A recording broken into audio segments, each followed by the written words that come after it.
Year 1984. While other kids were playing video games, a 12-year-old boy was coding and creating his own video game. He was a genius, different from everyone else.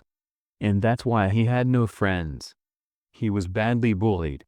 But even then, he didn't give up. Today, by building rockets, electric cars, and AI tools, that same boy has become the richest man in the world. This is the story of Elon Musk. Elon Musk was born in 1971 in the city of Pretoria, South Africa.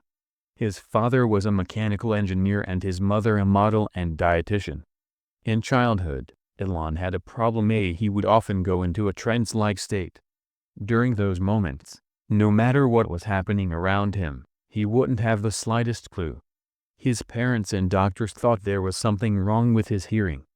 But later it was discovered that during those episodes, his brain functioned like a supercomputer. He would lose focus on the outside world, and his entire brain power would be directed toward visualizing complex ideas. Basically, there was a fully functioning science lab inside his head. Elon would also spend hours reading encyclopedias and science fiction books. These books made him highly intellectual. One night, he was playing outside with his cousins when one of them said she was afraid of the dark. Elon replied, "Darkness is only the absence of light." Elon always responded to people in logical and factual ways, which made other kids dislike him. In fact, he was badly bullied at school. Once, a gang of students threw him down a flight of stairs and beat him so badly that he had to be hospitalized.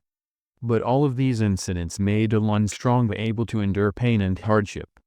Until the age of 8, Elon's family lived happily. This photo is from those happy times. But within just a year, everything fell apart. His parents got divorced. Yet Elon decided to stay with his father. At the age of 10, he saw a computer in a mall for the first time and was so fascinated by it that he insisted his father buy it. Eventually, he got this computer with 5 kilobytes of memory, along with a workbook for learning basic programming language. Generally, this workbook was designed to be completed in 6 months. But Elon finished all the lessons in just 3 days, working continuously without sleep. In 1984, at the age of just 12, Elon used that computer to create a video game and named it Blaster. It was a single-player space shooter game in which the player used their spaceship to destroy alien ships. He even sold Blaster to a company for $500. Technically, this was his first business. By high school, Elon realized that he was more capable than the other kids, and only one country could do justice to his capabilities. That country was America. But before that, he planned to go to Canada because Elon had a relative who was a Canadian citizen, and according to Canadian law, she could transfer her citizenship to her children. In this way, 17-year-old Elon left for Canada. In Canada, he lived with his cousin and started doing odd jobs. In 1989, his mother and brother Kimball also moved to Canada, and during this time, Elon got admission into Queen's University.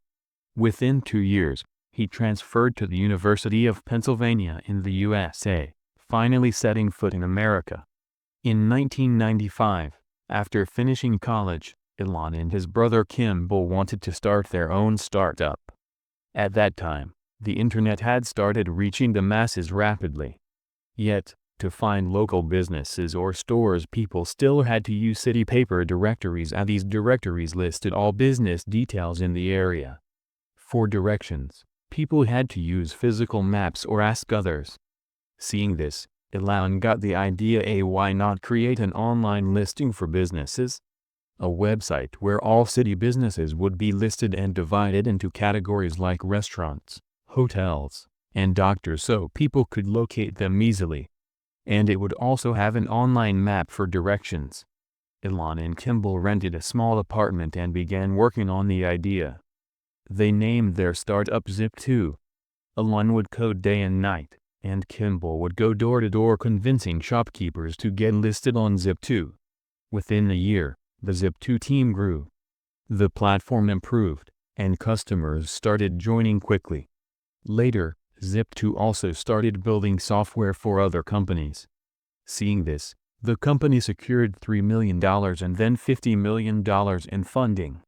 By 1999, the internet boom was at its peak, and big companies were eager to acquire good startups. That's when Compaq acquired Zip2 for $37 million. In return for his shares, Elon received $22 million.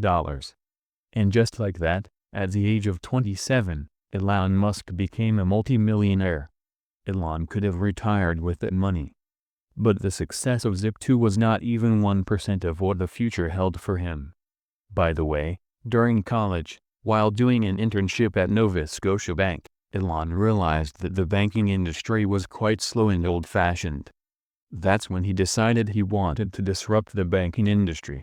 His vision was to take every aspect of banking, payments, investments, loans, and savings accounts completely online, without the need for any physical branches. With this vision, he invested $12 million and in 1999, launched X.com. But at that time, people didn't even trust online shopping. Online banking was out of the question. Because of this, it was very difficult for Elon to attract customers. So Elon came up with a brilliant scheme. He started offering $20 for free to every new user who joined. This $20 could be spent by the customer immediately. Additionally, a referral bonus of $10 was given for referring the app to others. This strategy was so successful that within just 2 months, X.com had gained 200,000 users. But the problem was that Elon wasn't the only one doing this. Around the same time, a young entrepreneur named Peter Thiel also started a digital bank called PayPal.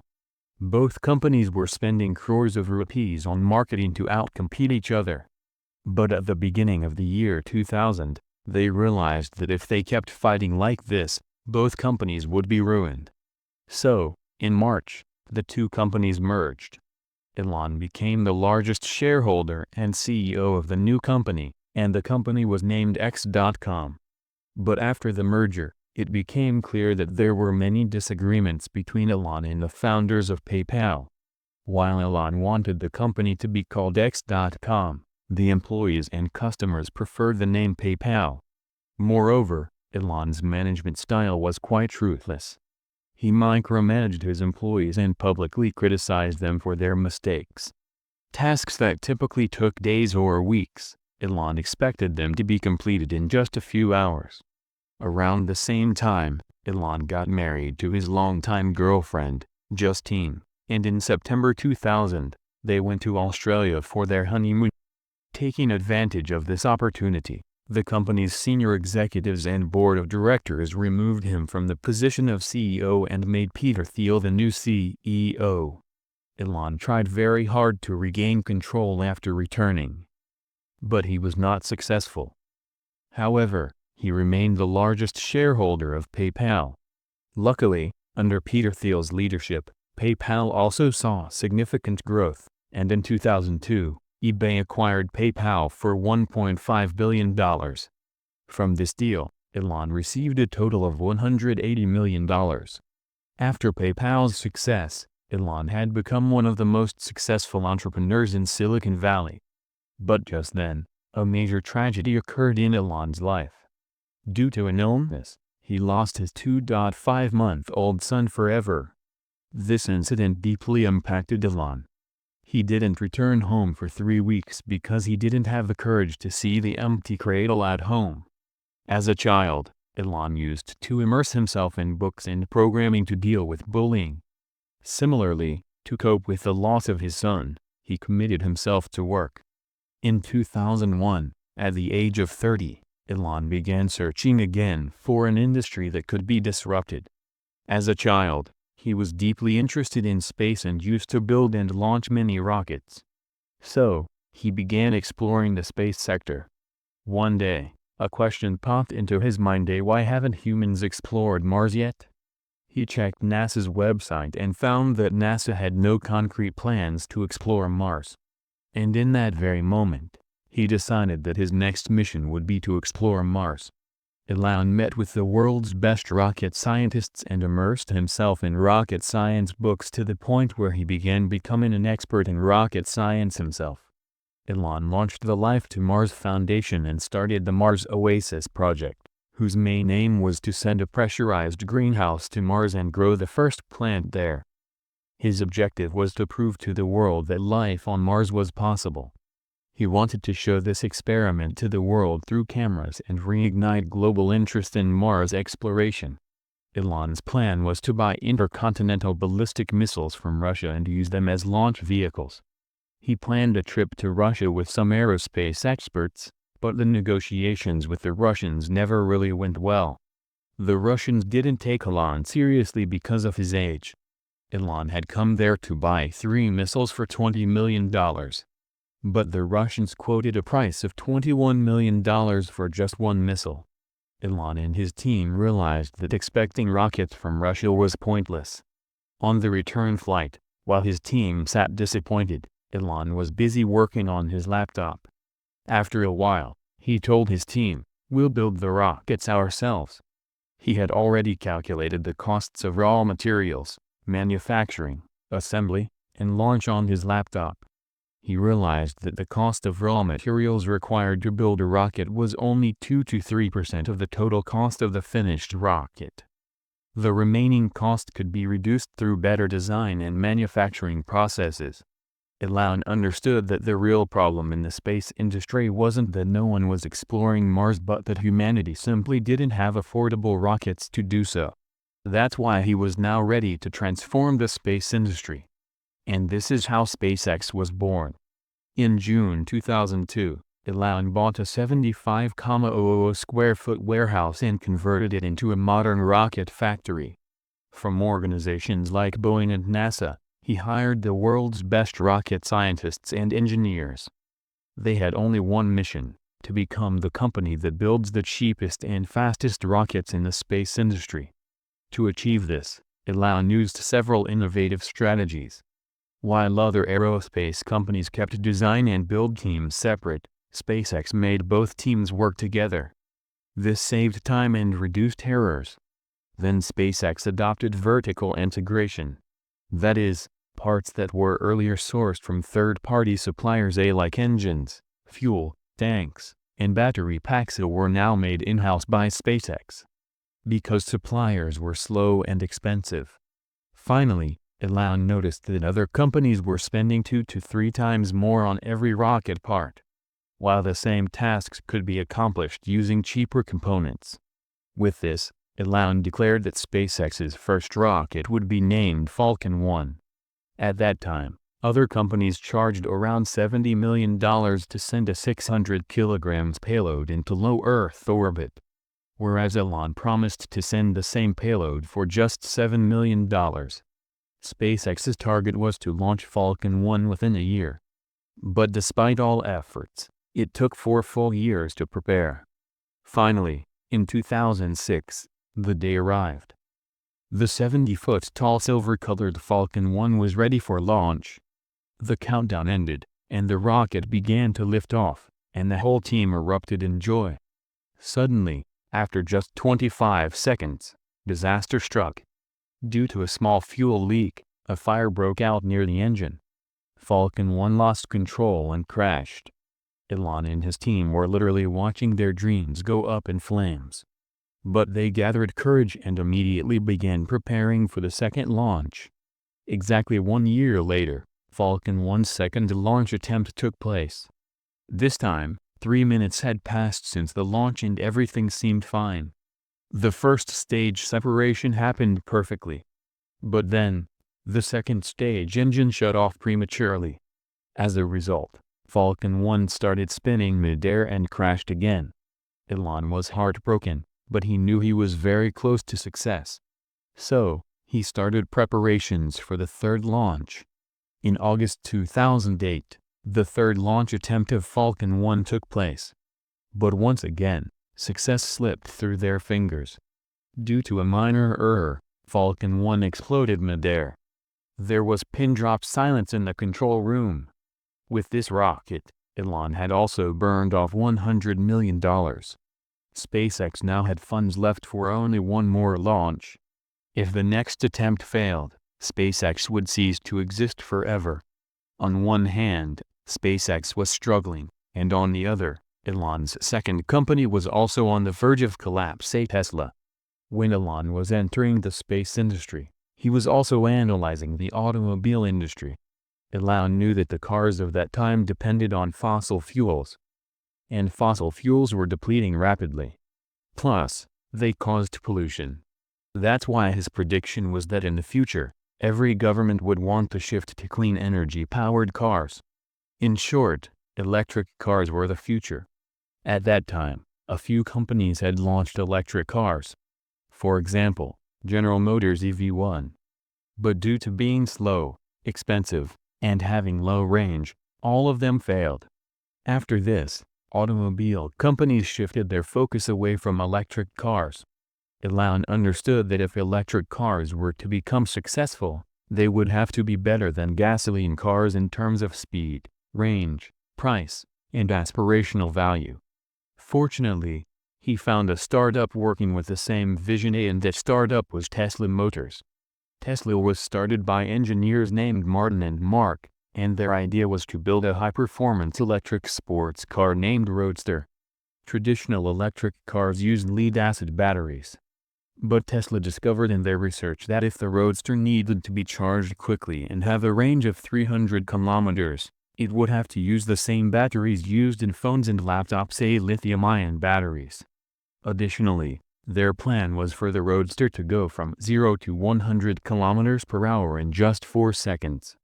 And in terms of looks and features, it would be highly superior. Seeing this vision, Elon invested $6.5 million in Tesla in 2004 and became its lead investor. But as bold as Tesla's vision was, its execution was equally difficult. Lithium-ion battery technology was quite new, and modifying it for use in a car was proving to be very difficult. Additionally, Tesla had estimated that they would be able to sell each Roadster car for only $65,000. But by 2007, the cost of making the car alone had reached $100,000. At such high costs, Tesla's business model would collapse entirely. Understanding the urgency of the situation, Elon himself became Tesla's CEO. But before he could take any major steps, came the global financial crisis of 2008, which negatively impacted the automobile industry greatly. Apart from SpaceX, all the capital Elon had was already invested in Tesla, and the other investors refused to put in more money. As a result, Tesla was on the verge of bankruptcy. Basically, in 2008, on one side was Elon's SpaceX, which was on the brink of ruin after 3 consecutive launch failures, and on the other side, Tesla Motors was about to go bankrupt. In such a situation, any logical entrepreneur would have raised funds and saved at least one of the two companies. But Elon was different. He sold his McLaren car and other personal assets and invested that money in Tesla so that it could survive a few more days. Along with this, he personally got involved in making the 4th launch of Falcon 1 successful. Finally, in December 2008, the day of Falcon 1's 4th launch arrived. Once again, Falcon 1 stood ready on the launch pad. The future of SpaceX and even Elon's future depended on this one rocket. The countdown ended, and the rocket began to lift off. The first stage was successful. The second stage was successful. And the third stage was also successful. But no one celebrated yet. A few minutes later, everyone in the control room began to cheer. Confirmation had appeared on the screen: Falcon 1 had reached orbit. SpaceX had become the first private company in the world to do this. Just a few weeks later, NASA awarded SpaceX a contract worth $1.6 billion. Under this contract, SpaceX was to deliver cargo to the International Space Station. Due to this contract, SpaceX became the most successful private space company in the world. But on the other hand, Tesla was still struggling. That's why Elon personally contacted investors and explained to them that not only was the car ready, but thousands of people had already pre-ordered it. They just needed the funding to mass-produce the car and deliver it to customers. Finally, Elon's hard work paid off. On Christmas Eve, he received emergency funding of $40 million, and Tesla was saved from bankruptcy just days before it could collapse. With this funding, Tesla began mass production and deliveries of the Roadster, and its success proved to the world that an electric car could be fast, long-range, and classy. But there was one problem. The Roadster was a two-seater sports car that was quite expensive and made for only a niche customer segment. Elon knew that if Tesla were to become a successful and large automobile company in the long run, it would have to make cars for the mass market. That's why, in 2012, Tesla launched the Model S, a premium electric sedan that could go from 0 to 97 km/h in just 4.2 seconds. On a single charge, it had a range of about 500 kilometers and had a very cool look. But the special thing about the Model S was that it wasn't just a car, it was a computer with wheels. It had a massive 17-inch touchscreen through which users could virtually control every function of the car, such as lighting, climate, navigation, and entertainment. Plus, like a laptop or mobile phone, improvements and new features could be added through software updates. Even the car's door handles would automatically pop out when a user approached the car. Because of all this, the Model S wasn't just a good electric car, it was far better than all existing cars. As soon as it launched, the Model S became quite successful and was awarded Car of the Year by Motor Trend. After this, not only did Tesla launch its IPO, but by 2013 it also became profitable. Later, Tesla launched the Model X, Model 3, and Model Y, and by 2017, Tesla had become the most valuable car company in the world. Today, Tesla is very close to building fully self-driving cars. On the other hand, SpaceX launched the Falcon 9, which could carry 50 times the payload to space compared to the Falcon 1. Then in 2015, they launched reusable rockets, eliminating the need to build a new rocket for every launch, which significantly reduced the cost of space travel. Through SpaceX, Elon also launched thousands of satellites under the name Starlink, which are providing high-speed internet services to many parts of the world. And today, they are building their biggest rocket yet, Starship, which will be capable of taking humans to Mars. Apart from this, to revolutionize transportation, Elon also conceptualized the Boring Company and Hyperloop. In 2015, he launched Neuralink, which implants computer chips in human brains to enable direct communication between the brain and computers. Elon's latest move was acquiring Twitter in 2023 to enter the social media space. Along with this, he has also started an AI company through AI. Because of all these companies, Elon has become the richest person in the world, with a net worth of around $400 billion. Almost double that of the second richest person, Jeff Bezos. But as rich as Elon is, he is equally controversial. His employees have complained about tough working conditions and extreme work pressure. Even after acquiring Twitter, he laid off thousands of employees in one go. His controversial tweets have often negatively impacted stock prices. Finally, after donating around $280 million to election campaigning, Elon has become quite close to President Trump. Because of this, he holds a lethal combination of money and political power. And some people fear that he might misuse it. But despite all this, one thing fits 100% in the case of Elon: you love him or hate him and you can't ignore him. Because a man doesn't wait for the future, he builds the future himself. This was the story of Elon Musk. If you liked this video, I recommend that you watch this next video.